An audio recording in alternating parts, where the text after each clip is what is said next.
We usually talking about diet habits, sleep habits, exercise habits, eating, sleeping, moving. The kinds of things we have in common with the animals. But the virtues are the habits of our mind and our soul. So making your bed or brushing your teeth or wearing a seatbelt, these are all habits. They're good habits, but they're not virtues. Why? Here's the difference. Virtues, we know from research, make you happier. What virtues have been the most helpful for you in particular, maybe the couples you've seen around you when it comes to building a beautiful marriage, especially for the people listening who didn't see that growing up? Your eating habits are not going to save your marriage or break your marriage, but your habit of honesty will. If someone maybe is feeling overwhelmed, this is maybe new to them, where should they start? What encouragement would you give to them? It's kind of the code for having a successful life, but most people seem to have lost that code. Welcome to the Restored Podcast. I'm Joey Panarelli. If you come from a divorce or a broken family, this show is for you. We help you heal your brokenness, navigate the challenges, and build healthy relationships so you can break that cycle and build a better life. My guest today is Dr. Andrew Abela. He's the founding dean of the Bush School of Business and ordinary professor of marketing at the Catholic University of America in Washington, D.C. He's actually a faculty affiliate at the Harvard University Human Flourishing Program and a contributor at Forbes.com. Dr. Abela also provides consulting and training in internal communications to Fortune 100 corporations. Prior to his academic career, he spent several years in the business world as brand manager at Procter & Gamble, as management consultant with McKinsey & Company, and managing director of the Marketing Leadership Council of the Corporate Executive Board. He and his wife, Kathleen, have 6 children, 3 of whom so far have graduated from Catholic U. So many of us today come from divorced and broken families, and we fear repeating our parents' mistakes. We don't want to repeat that in our own lives. And so if you want to avoid that, one of the keys is building virtue. But what is virtue? How do you build it? And what virtues might you want to acquire? Dr. Abela actually wrote a book on virtues, on habits called Super Habits. And so he answers all those questions and more in this interview. We talk about what virtues to look for in a potential spouse, how long it might take to develop a habit, and he shares the 4 stages of a habit, which is super helpful to know. And then finally, he talks about why virtue, not just therapy, is the key to healing family wounds. And so if you come from a broken family and you're struggling with bad habits or you just want to build good habits in your life, this episode is for you. And with that, here's our conversation.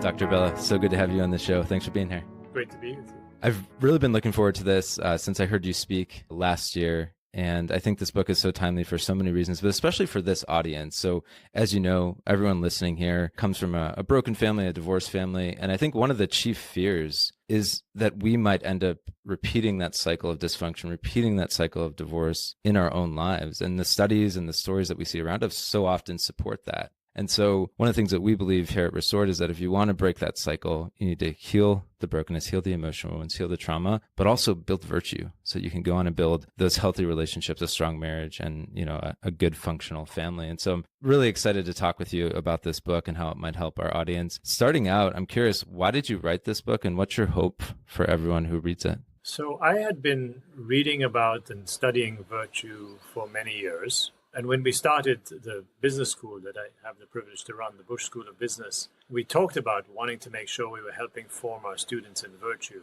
But the more I learned about it, the more I realized how so many people, if they know anything at all about virtue, they don't understand it. Even people who have been reading about it, even familiar with the word and so on, they think of virtue as just goodness, a virtuous person, which kind of sounds like a goody two-shoes, Yeah. without having a grasp of the idea that a virtue is a habit of excellence at the heart of a sort of successful, flourishing life, and a habit that anyone can acquire, not something you're born with. So it's a really good news story. It's kind of the code for having a successful life, but most people seem to have lost that code, And so I wanted to find a way to bring it back into the conversation. I love that. And one of the things I love about the book is how practical and tactical you made it. I think in the other books and content I've consumed on virtue, I think sometimes we get too theoretical. We get kind of stuck in the clouds. That was intentional, obviously. Can you say more about why did you make this so practical and tactical, especially as an academic? Yeah, and I had to relearn how to write, to not write in an academic style. And part of the problem, I think, that the real good news about virtue hasn't been so available is people who write about it tend to be academics, and they write in an academic style. And it's almost like you need a degree in medieval philosophy in order to understand the terminology, because they use words like passions and essence and things that we recognize those words, but we don't understand the meanings that they originally had, you know? And so basically the book is in part a work of translation, kind of retranslating into contemporary English what was translated a couple of hundred years ago and never updated, you know? So, for example, we all say patience is a virtue. If you ask people, that's one of the first ones they would come up with. Yeah.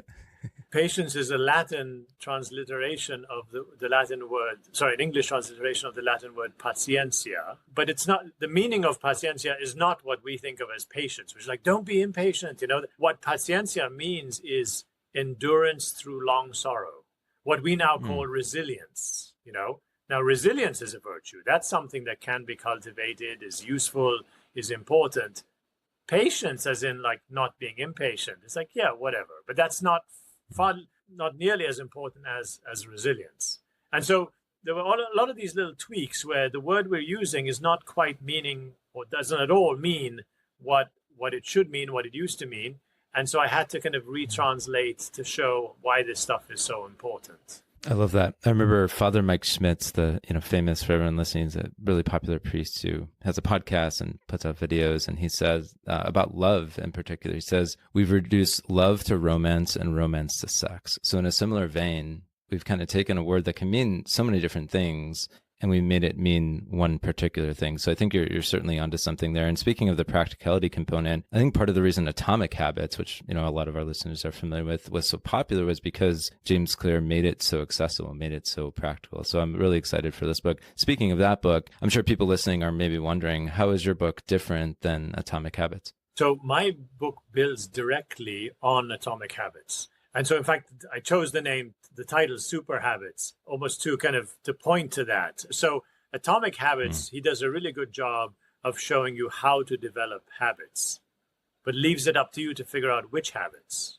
Super Habits tells you which habits are going to have the biggest impact. Because when we're left to ourselves, when we talk about habits, we're usually talking about habits of, diet habits, sleep habits, exercise habits, eating, sleeping, moving. The kinds of things we have in common with the animals. But the virtues are the habits of our mind and our soul, And so things like resilience or courage or diligence or you name it, we can go through a whole bunch, right? Honesty and so on. These are all the habits of the things that make us distinctively human rather than just like the animals. Now, of course, eating, sleeping, moving, these are all important things in our lives. They're foundational to our lives. So we don't eat, we die, but they're not the highest things. They're not the things that make us truly human. Your eating habits are not going to save your marriage or break your marriage, right? But your habit of honesty will, one way or another. So what I'm trying to do with the book is say, okay, habits are good, great to develop habits. Take some thought to which are the most important habits, because working on a single one of the super habits right now could literally change your life, Wow. And is there a systematic way to identify which habit should come first for a particular person? Yes, there's two ways. The simple and three ways. Simple and more thorough way is, as you read through the book, I tried to put them in the order, kind of a foundational order. So the first one you hit and you go, gosh, this one's a real struggle for me. That's probably a good place to start. A second way, more focused, is to ask yourself, what's my biggest struggle right now? Is it with my emotions? Is it with making decisions? Is it with relationships? And the book has in the back of it, you've seen it, a big fold-out poster which lays out a whole framework of the virtues. And using that, you can figure out, based on what you're struggling with, what's the one virtue that would make a really big difference right now? What's the one super habit where if you cultivated it would really make the thing that you struggle with so much easier? And I'll come back to that in a moment. The third thing, probably the easiest, is we just launched a few weeks ago a new version of the app that comes with the book. The new version is called Grow Virtue. The app's called Grow Virtue. It's available in the App Store for iPhone, not yet for Android, hopefully soon. But there's also, at the back of the book, there's a QR code. And so the basic version of the app is free.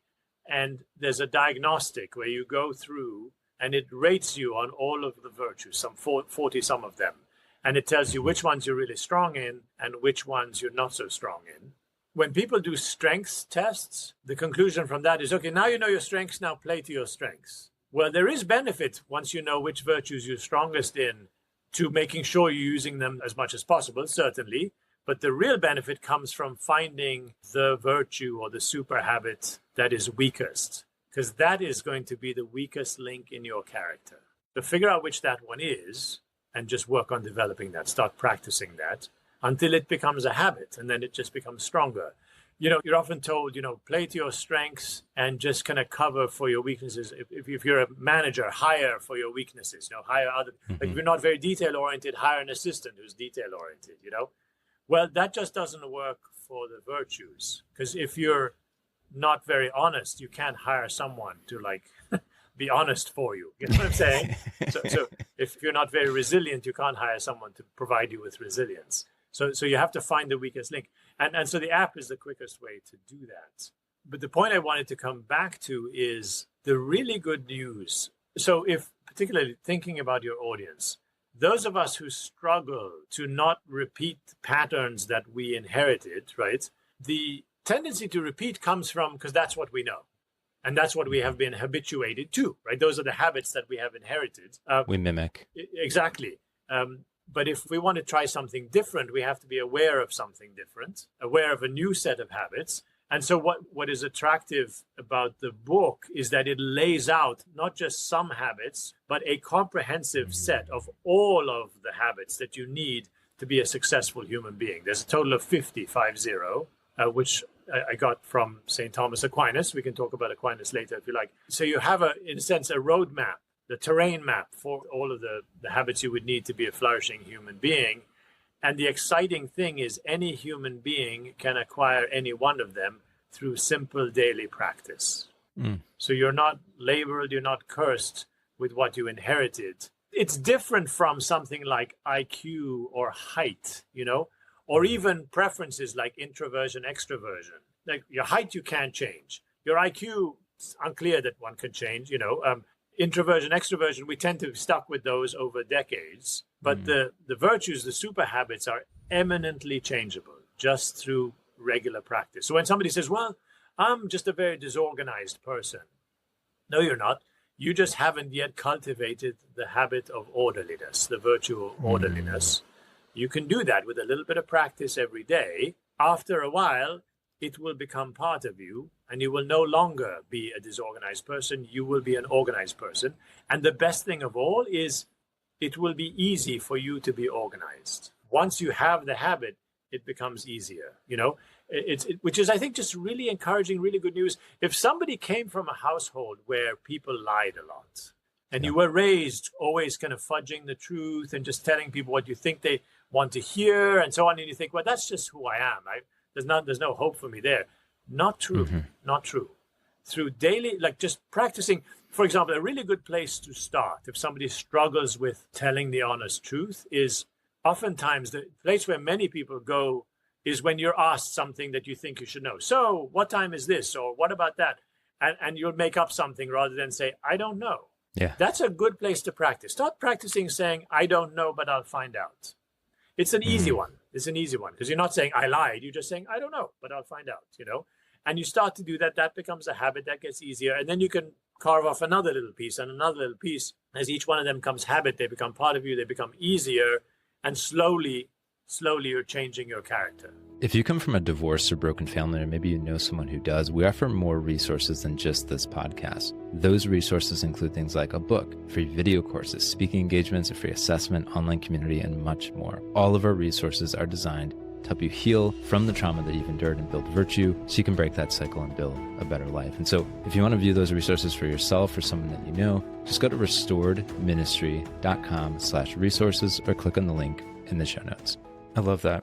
I love the reframe too of kind of looking at habits as virtue as almost as a skill. I know it's distinctive from a skill, but what you were saying before is that, it's not that you're a disorganized person, like that's inherent in your character that you could never change, but it's just that you don't know how to be organized. I remember listening to Alex Hormozy, a big business influencer on Instagram, YouTube. And one of the things he said is like, when it comes to business, especially, don't say that you don't know how to run Facebook ads. Don't say that you don't know how to, hire well, or don't say you can't hire anyone. Don't say that Facebook ads don't work for your business. He said, say that you don't know how to make them work for your business. You don't know how to do this thing, because then it just becomes a deficiency of skill. Yep. And you could solve a deficiency of skill by practicing. So I know virtues maybe aren't exactly synonymous with skills, but there's a lot of overlap there. So I like that frame. But please, yeah. There is. And here's the way they are different. The way they are the same is, as you said, that through practice, you can develop any of the virtues.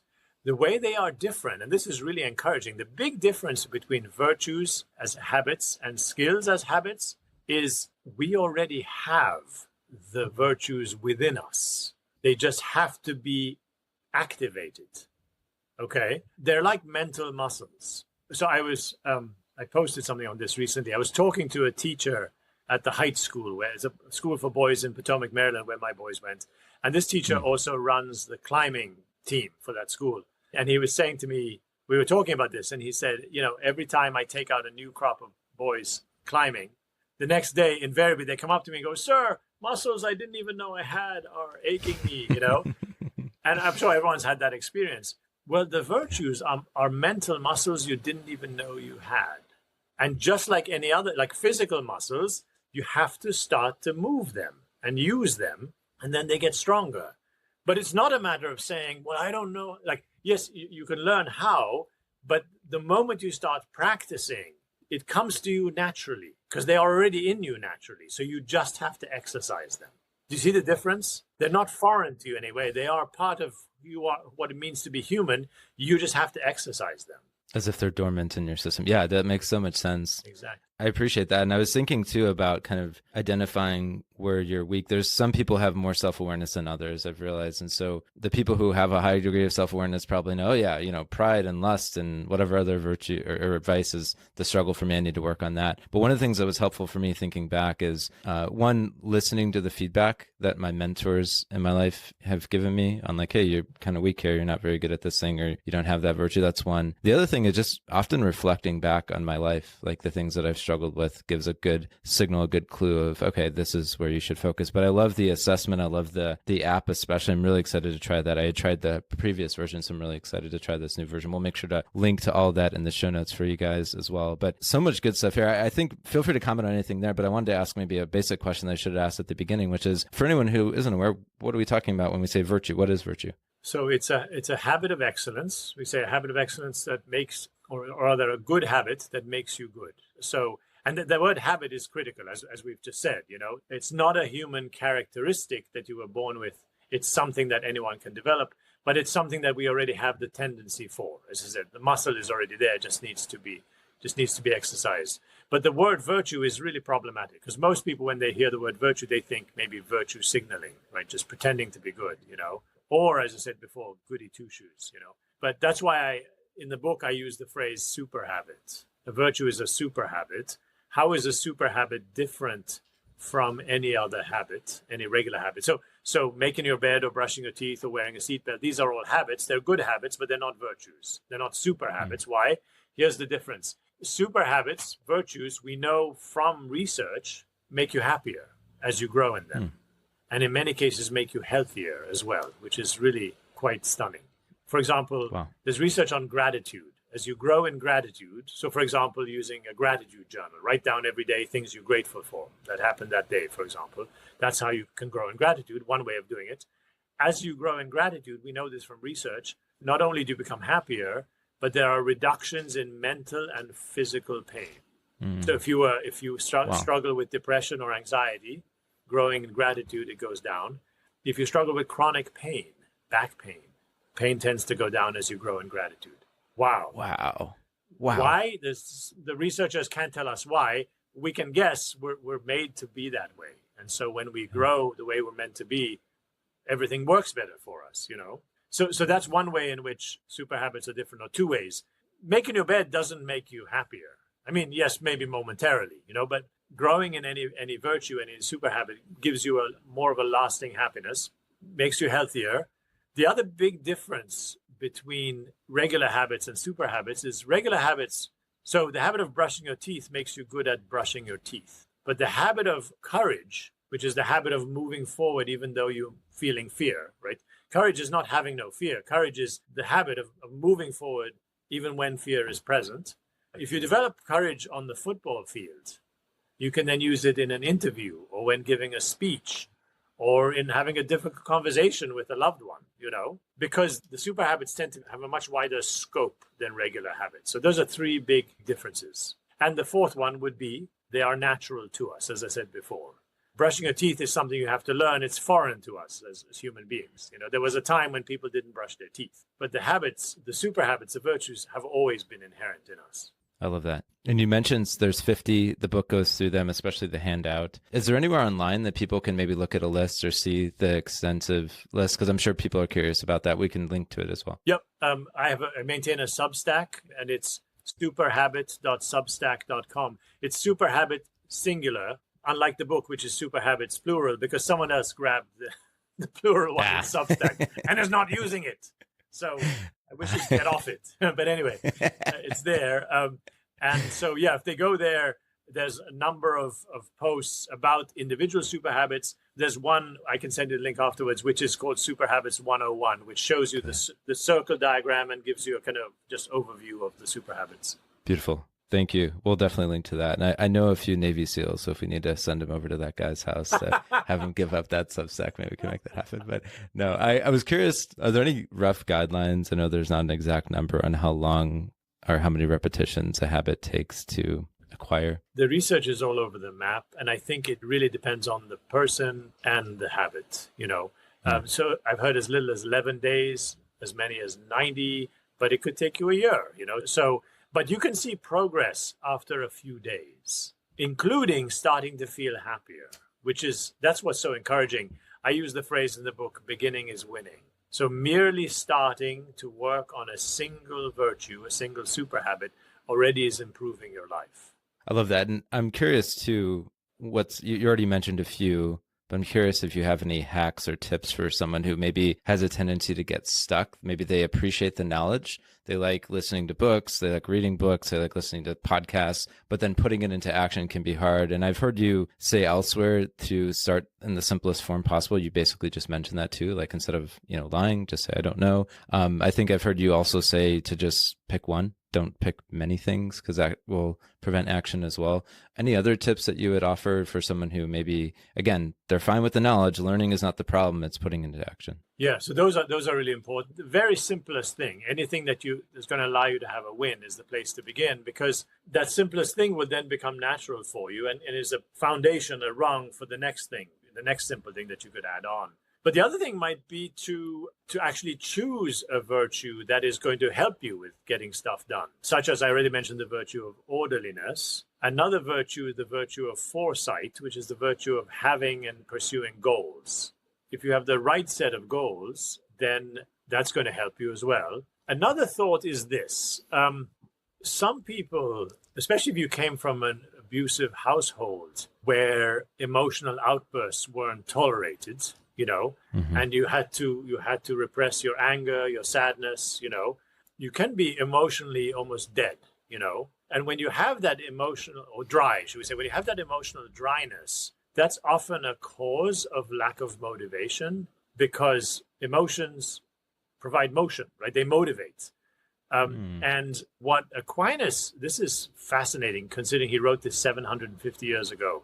The point he makes, and this is all under the heading of self-discipline. So self-discipline or temperance is the cardinal virtue for dealing with our desires. And it has many other smaller virtues associated with it, which we could talk about. But the general message is you don't grow in self-discipline by willpowering your desires into submission, like pounding them into submission. So if you pick a really simple one for food, with desire for food, you don't grow in abstemiousness, the habit of having a right relationship with food, by just repressing the desire to eat. What you do is you redirect it so that when it's time for feasting, you feast, and when it's time for fasting, you fast. And at all other times, you just eat reasonable amounts of food that you like, An even better example is the virtue of diligence. So when people think of, I need to become more diligent, I need to get my homework done on time, I need to study harder, I need to just pay attention, and just sort of willpower myself into being more diligent. Aquinas does not say that's how you grow in diligence. He points out that the way to grow in diligence is to grow in love for your subject. So diligence is a form of self-discipline that's focused on the desire to know things. And so what you do is you're redirecting your desire to know things towards the things that you need to know. So redirect it towards your homework instead of social media, because if you're wasting the desire to know things on social media, you won't have enough left for your homework. Do you see what I'm saying? And so if your desires have been repressed, that's often a cause for why you're not motivated to do anything, because you just don't feel any desire. So that, probably would involve therapy, but what you want to do is rediscover your desires and help tutor them, coax them, guide them into the right directions. I love that. We'll have to do an entire show on that one itself, because I can imagine people listening who may be thinking, well, my desires aren't desires. I don't know if I can necessarily change them. But what you're saying is you can direct them. You can shift them in different directions. Do you have an example, maybe in your own life or the life of one of your students who saw that come about, who was able to bring that about, where they desired maybe things that weren't great for them, and then through whatever actions they were able to desire something better? Well, one really famous one is in the book, where I tell the story early on in the book about a teenager who was a big, strong guy, came from a very difficult home, parents always fighting, father cheating on mom, poor. And so he's always very angry and never had good things. And so whenever he saw clothes that he wanted, he would steal them. Whenever somebody annoyed him, he would get into a fight, and he would usually win because he's a very big, strong guy. But he's always getting in trouble. His mom frequently had to go to the police station to get him out, because he got in trouble again. And one time, mom came to pick him up and just burst into tears and said, could you stop doing this to me? This is could you get your act together? And he sort of realized, okay, my mom is having a horrible life because my dad is so bad to her, and I'm just making it worse by my stupid stuff I'm doing. But he had these desires to kind of get even, and just to be violent. And what he did was fortunately, he had a couple of really good coaches in his high school. So he started to play football and joined the wrestling team as well. And so the violence in him, the desire to pound someone, he just redirected into football and wrestling. And it totally worked. It totally worked. He ended up one season in the NFL, just one season, as far as he got. But then he had a really successful wrestling career. And then a really successful Hollywood career. And audience will know him as Dwayne "The Rock" Johnson, right? So went from, a path to complete disaster, totally turned his life because he refocused those desires, So he's in the chapter on the restraint, the super habit of restraint, which is restraining petty desires that you might have and kind of redirecting them in more productive ways. I have another chapter on another virtue that I call gentle firmness, which is a word that I made up. So no one's ever heard of it before. But I made it up because the English words fail us. The Latin word is mansuetudo. There is an English word called mansuetude, which no one has ever heard of, so that's useless.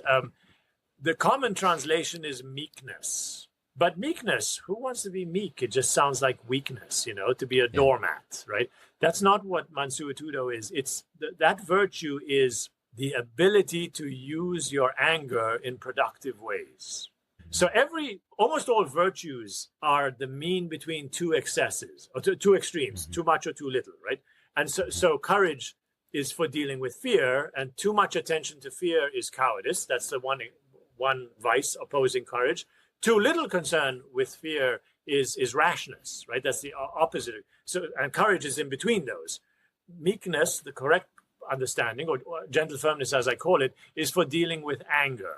Too little control of your anger and you explode, right? And that's doesn't help anybody. But too much pressure on your anger and you repress it, and that's also very harmful, right? Also leads to all kinds of problems. Whereas gentle firmness is you feel your anger as energy and you use it to, so it's basically, gentle firmness is the habit for dealing with when things aren't going the way they should. And so you use your anger to try to fix that. And in the book, I tell the story of Hugh Thompson, who was a helicopter pilot in the Vietnam War. and was flying as a spotter while the My Lai massacre was going on. That's a horrible incident in American history where American soldiers end up killing a bunch of innocent civilians. And he landed and he basically put a stop to it. Wow. And you can imagine, and he was provoked, right? He landed in front of a bunch of troops who were heading towards some civilians who were hiding in a bunker. He landed in between them and said, "Hey guys, stop. I want to help these civilians out of here." And one of the soldiers said, "Oh yeah, we can help them out with a grenade, you know?" And he's like, no, it's okay. Look, I got this. So he was furious. We know from writings of his colleagues on the plane with him, he was absolutely furious, but he kept calm. So the gentleness and the firmness, you can visualize, I like to say, a velvet glove over a steel fist. So your anger makes you firm, you know, with determination, but you also have this calmness over it all. So that's, again, it's a desire. In this case, it's a desire for things to be right. They aren't right, so you are angry, but you channel that anger to do good instead of to blow things up, you know? I love that. You make me think of Jocko Willink, the retired Navy SEAL who writes leadership books. And a couple of things he talks about is just one, you know, being cool in the face of like chaos, in the face of, you know, combat. And it was amazing to me reading his books, how, I don't, maybe I'm a little bit off here, but it sounds like they were exhibiting this virtue where literally there's bullets flying everywhere, there's explosions, and they're on the radio as calm as can be. Yeah. Saying, you know, we have these enemy fighters moving towards this building. We need an airstrike here. And they just had that ability. That's one thought. The other thought was, I've often seen this in like special operators. I haven't gotten to know many of them, but there's a few I have had the blessing to like know. And these men like are incredibly dangerous, powerful men, but the way in which they use their strength for good and not to hurt people for the wrong reason is incredible. So I love your example of like the, you know, middle between the two extremes, too much or too little. I think that's so true. And I think sometimes people think like when they hear the word gentleness, they think it means just weakness, but right. I like that balance with that new word that you made up. So I'm excited to see your name next to that on Google whenever I search that term. No, so good. There's so much more I want to talk to you about. I want to veer towards relationships because this is like the biggest area of struggle. The research is very clear that if you come from a divorced family, this is the area of your life that's most impacted, your future relationships, especially your future marriage. So I'm curious, let's talk a little bit about marriage. How long have you been married? 27 years. Beautiful. Okay. I'm 20 years behind you, only about 7 years here. So I'm still consider myself a baby husband, but learning a lot every day. One of the things I remember learning, you would know, John Maxwell, he, I think, popularized the idea that like the leader is like the lid on the organization. I like to think of, you know, each spouse as the lid on their marriage. Your marriage will only be as healthy and happy as each of you are. And so what I've seen, especially in the beautiful marriages I've been blessed to know, is like the more virtuous the spouses, the happier the marriage. Always, always. And so I'm curious here, what virtues have been the most helpful for you in particular, maybe the couples you've seen around you when it comes to building a beautiful marriage, especially for the people listening who didn't see that growing up? For countless teens and young adults, their parents' divorce is actually the most traumatic thing that they've experienced, but so many feel lost and alone in navigating the challenges. I've been there myself. It's really not easy and it shouldn't be this way. My book, It's Not Your Fault, guides them through those challenges by helping them put their pain into words and begin to heal, work through the emotional problems that they face, cope in healthy ways instead of falling into bad habits, improve their relationship with their parents, navigate the holidays and other life events, and build healthy relationships and so much more. One Amazon review said this book is packed full of really practical help. If you come from a broken family, or even if you don't, but you love someone that does, this book is so helpful. I can't recommend this enough. By the way, it's a quick read and it doesn't need to be read cover to cover. Since it's in question and answer format, you can just read one of the questions and one of the answers. And so if you want to join the thousands of people who've gotten a copy, just go to restoredministry.com/books to get the book or download the free chapters. Again, that's restoredministry.com/books, or just click the link in the show notes. Gosh, yeah, there's a lot. But I would bucket them, many of them, under the virtue of justice. There's a whole bunch of virtues. So honesty is one of them. So they're all these virtues are related to what do I owe to somebody else, you know? And I think, I think honesty is just so key. Like the fact that I know that I can always trust my wife and she can always trust me. I travel a lot for speaking, for business and so on, fundraising, etc. That she never has to worry that, where is he tonight? What is he doing? You know, just like we're completely honest with each other. And I say completely. One time in the first year of our marriage, she came home and said, "How do I look in this dress?" That's the one time when you shouldn't be honest. Or rather, you could be a little more creative. Tactful. There you go. I learned that lesson very early on. So, it wasn't a good fit for her. And anyway, there might have been a nicer way of saying it. That's right. So anyway, so that's one. But also I think virtues related to courage are important as well. Because sometimes you need to say something to your spouse. And, especially if they inherited habits of anger, So sometimes we can be a little bit hesitant. So I don't want to bring that up. That's going to cause an explosion, It's like, well, let the explosion happen, and try to bring some gentle firmness to the occasion, I think would be another. My wife would say, we do a class for our graduating students together at the Bush School, our seniors. We do it on relationships and marriage. And she would say, and this isn't one of the 50 virtues, but it's an aspect of the virtue of charity or love, right? Which is just kindness. Just kindness goes such a long way to making relationships work, because it just brings, in fact, I'll go back to justice. Friendliness or friendship is also related to the virtue of justice in the sense that we owe others that we come into contact with some level of friendliness. Doesn't mean that every morning when I get on the subway car, I have to go and introduce myself to everybody there. They would think I was weird, But if you're hanging out with somebody or working with somebody, then trying to act in a friendly manner just makes life more manageable. And that's absolutely true, I think, with spouses. So good. Remember, I think it was John Paul II when he was a priest, when he wrote Love and Responsibility, where he said the number one thing missing in marriages today is tenderness, which seems to fit under, if I'm understanding right, maybe kindness. Would you put it anywhere else? Yeah, no, I think so. Yeah. Yeah. And how true is that? My goodness. Like even in my own marriage, but even the marriages around me, the marriages especially that fall apart, like there's such a lack of tenderness. Yeah. And it's just the little things accumulated over time. Yeah. No, I couldn't agree more. Anything in particular you would add for someone listening right now who says, I want a virtuous spouse. I want a spouse who has good habits. Obviously, they could take the list that you just said and say, that's what I'm going to look for. Anything you would add to give that person advice to find a good spouse? Well, the first bit of advice, at the risk of being obvious, is be that person yourself, right? Boom. So be the kind of person you want to marry, and then like attracts like in that sense.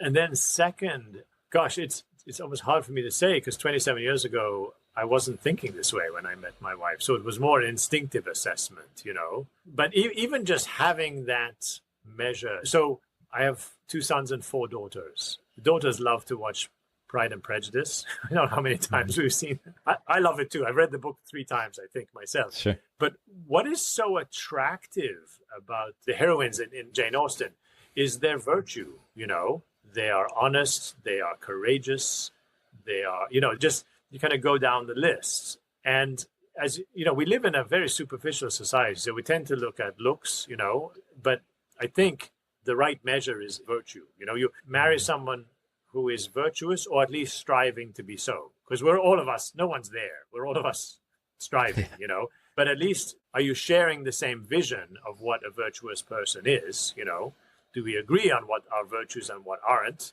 So, for example, if somebody thought that tolerance was a virtue, I wouldn't agree with them. It's not among the list of 50, and it's not something that is, it can easily be abused, so it doesn't count as a virtue. A virtue can't be abused, So good. I love that. And one final thing when it comes to relationships and marriage, I'm curious about conflict because that's such a sticky, dangerous, fearful topic for our audience because, again, so many of us growing up, we saw such a poor example of resolving conflict. Often there was no resolution. It probably got really loud and then mom or dad walked away. And that's the example that was set. Anything in particular you would say here on how to kind of relearn how to navigate conflict, especially if it's scary for a young person? Yeah.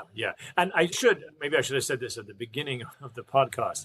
I'm a professor of marketing, not a therapist, not a psychiatrist, right? Just be very, I run a business school, just to be very clear. So this is all kind of, okay, just to be clear. The wisdom is there. You have the wisdom. I mentioned before about temperance or self-discipline, focusing on our desires. Courage and its related virtues focuses on our fears. In the same way we can redirect our desires into more healthy areas, we can use the energy from our fear by reframing it as a challenge.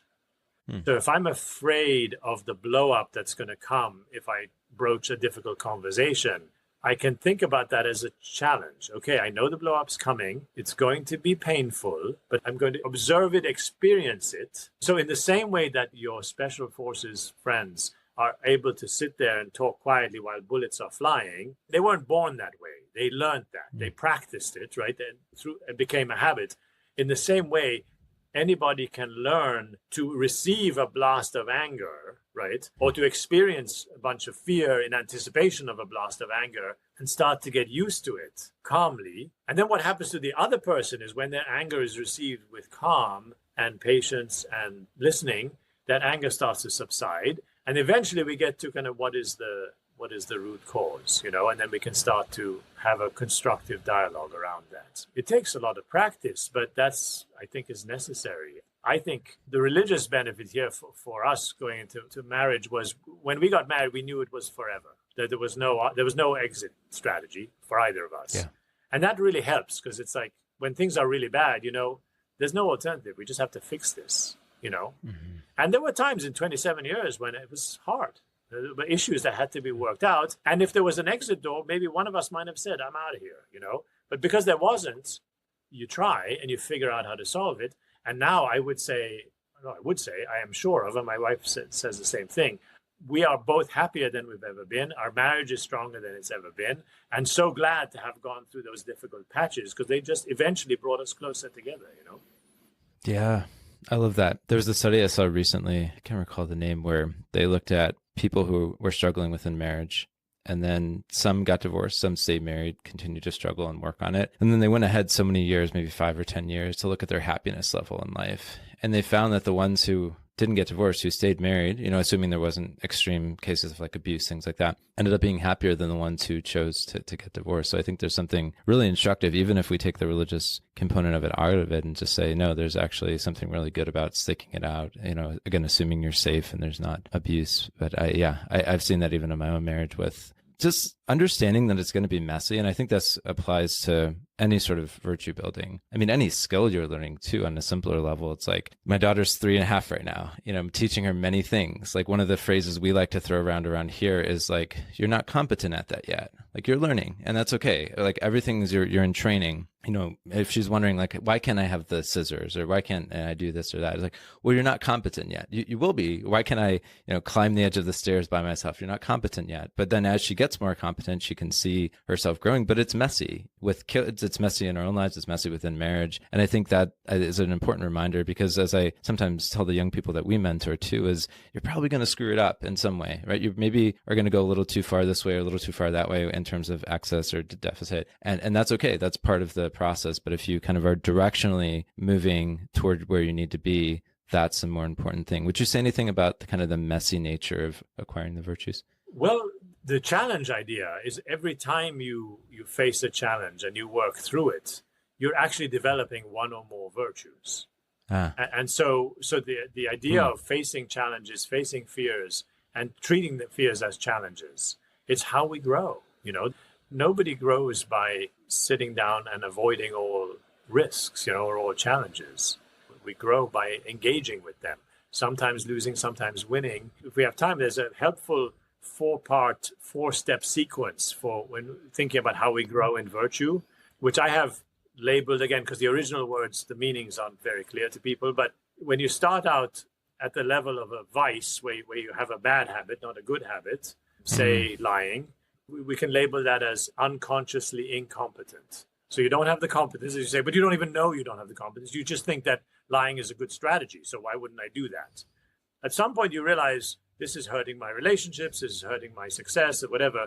So then you start struggling to you try to tell truth more often and you become consciously incompetent. So you know that you're not good at it, but at least you know and you're trying. And you try, but you tend to fail more often than not. You slip into the old ways of doing things, but you keep trying. Eventually you cross a line and you become consciously competent, where you're now doing it right. You know you're doing it right, but it's still an effort. It's still a struggle. You're tempted to tell the lie whenever it's more convenient, but you more often than not, you tell the truth. That's still not at the level of virtue. Virtue is the next step, which is unconsciously competent. You now have absorbed that habit, and you don't even have to think about it. You're no longer saying, should I tell the truth? I must remember to tell the truth.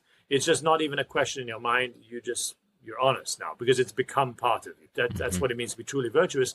And this is the shocking good news, is that it's easier to be virtuous than to not. Like the more, I had this discussion with a bunch of my freshman students last night in class. Who is more moral? The person who has to struggle to tell the truth or who tells it easily? And they're like, oh, the struggle is more moral. The more moral one is the one who has so perfected it that it's easy. So the end result of all this striving is life gets easier. It gets easier to do the good thing, to do the right thing, to have a happy life. What good news, I think. Amen. No, so good. I love it. There's so much more I want to talk to you about, but let's close it down there. Thank you so much for being here. If people want to buy the book and learn more from you, how could they do that? So the Substack, superhabit.substack.com is a good place to go. They can follow me on LinkedIn, and I respond to whatever questions or comments people put there. And Sophia Press is the publisher of the book Super Habits. It's also available on Amazon, Barnes & Noble, wherever else. Great. We'll link to all that in the show notes. Again, thank you, Dr. Abela. I've learned a lot from you from afar. It's great to speak with you in person. I'm excited to continue working through the book and just to practice this stuff in my own life. So thank you. I really appreciate it. I want to give you the final word. If someone maybe is feeling overwhelmed, this is maybe new to them, where should they start? What encouragement, what advice would you give to them there? So the very first chapter in the book is the virtue of restraint. And it's a really good beginner virtue. Because if we tend to give in to impulses very easily, then it's hard to ever get control of our lives, and we can be tempted to surrender. It's like I give in to like temptation to eat, to impulse shop, to say rude things to people. I'm just driven by my impulses. But it's one way you can make really good progress really quickly, just by picking one aspect of your life. Let's say every time I go on Amazon, I'm tempted to buy something that's on sale. What if I start to practice the habit of just putting it into a wish list instead, and then I'll go back and look at it tomorrow? Tiny little change like that builds the muscle of restraint, which you can then use throughout of your life. So beginning is winning. Just pick one really tiny thing like that and just start doing it every day. I'm super impressed with Dr. Abela, and I'm really excited for anyone who decides to read or listen to his book, Super Habits. You could find the link to that book in the show notes. That wraps up this episode. If this podcast has helped you, feel free to subscribe or follow us on Apple Podcasts, Spotify, or YouTube. You'll avoid missing future episodes by doing that, and you'll help us reach more people. And if you've already done that, feel free to rate or review the show. We appreciate that feedback, and that also helps us reach more people. In closing, always remember, you are not doomed to repeat your family's dysfunction. You can break that cycle and build a better life, and we're here to help. And keep in mind the words of C.S. Lewis, who said, you can't go back and change the beginning, but you can start where you are and change the ending.